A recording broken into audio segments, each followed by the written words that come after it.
C'était le 20 octobre 2011, lorsque le monde entier assista aux images de la capture et de l'exécution de Mouammar Kadhafi. Les médias occidentaux diffusèrent la nouvelle avec un ton triomphal, présentant sa mort comme la fin d'un dictateur sanguinaire. Mais peu de gens se sont demandé quelles étaient les véritables raisons de cette intervention militaire et pourquoi Kadhafi devait être éliminé. Aujourd'hui, avec une vision plus claire des événements, nous pouvons retracer l'histoire de la Libye et comprendre ce qui a conduit à sa fin tragique. Avant d'entrer dans les détails, un rapide rappel.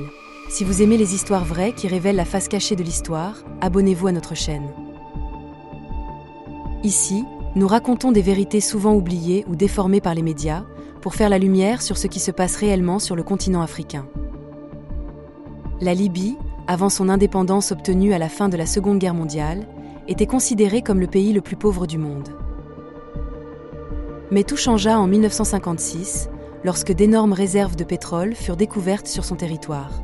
Avec cet afflux soudain de richesses, le pays entama une transformation économique sans précédent. C'est dans ce contexte que naquit et grandit Mouammar Kadhafi, qui, en observant le comportement des Anglais et des Américains dans son pays, comprit la nécessité de se libérer de leur influence. En 1969, à seulement 27 ans, il dirigea un coup d'État contre le roi Idriss Ier et instaura la République arabe de Libye.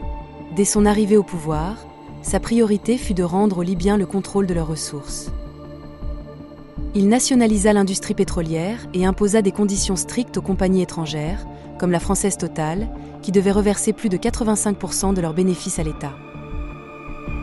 Grâce à ces politiques, la Libye devint l'un des pays les plus riches du monde, offrant à ses citoyens des services inimaginables ailleurs.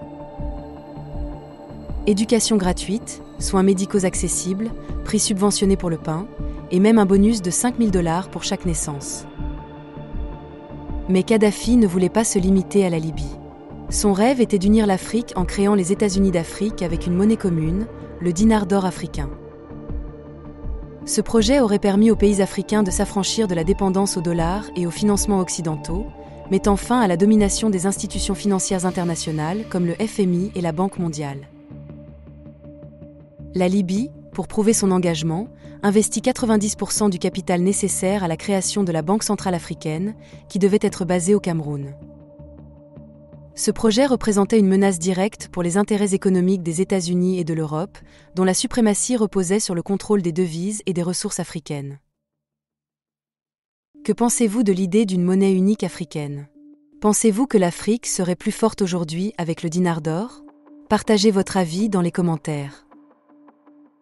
Pendant ce temps, Kadhafi continuait d'irriter l'Occident avec ses politiques souverainistes.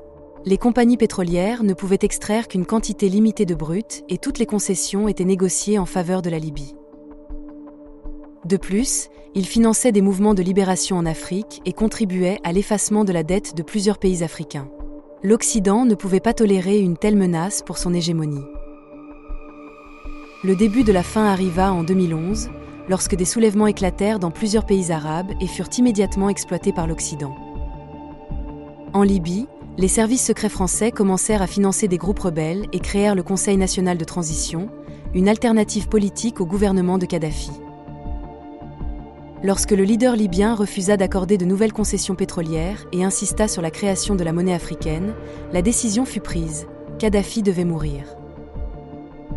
Sarkozy, alors président de la France, ordonna de soutenir militairement les rebelles, tandis que les États-Unis et l'OTAN lancèrent une série de bombardements dévastateurs.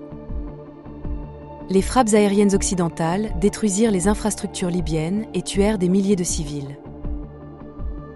Kadhafi, malgré tout, était toujours soutenu par la majorité de la population, qui se rassembla massivement dans les rues pour lui manifester son appui.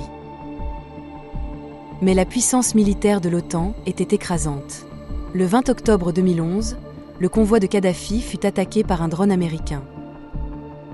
Capturé par les rebelles, il fut brutalement battu avant d'être exécuté. Avec sa mort, la Libye sombra dans le chaos. Le pays, autrefois stable et prospère, devint un champ de bataille pour des milices rivales. Les compagnies pétrolières étrangères reprirent le contrôle des ressources, tandis que le trafic d'êtres humains et le terrorisme se multiplièrent. Aujourd'hui, la Libye est un État fracturé, loin de la prospérité que Kadhafi avait bâtie au fil des décennies grâce à ses politiques souverainistes. Mais une dernière question reste sans réponse. Qu'est-il advenu des 143 tonnes d'or accumulées par la Libye pour la création de la monnaie africaine? Ces lingots, qui auraient pu transformer le destin du continent, ont disparu. Personne n'en parle, personne ne cherche à savoir où ils se trouvent. Et vous, qu'en pensez-vous? Où croyez-vous que cet or a fini? Partagez votre avis dans les commentaires et discutons ensemble. L'histoire de Kadhafi est une leçon sur ce qui arrive lorsqu'un leader défie l'ordre mondial établi par l'Occident. Sa chute ne fut pas seulement la fin d'un homme, mais la destruction d'une nation entière, sacrifiée sur l'autel des intérêts économiques des puissances mondiales.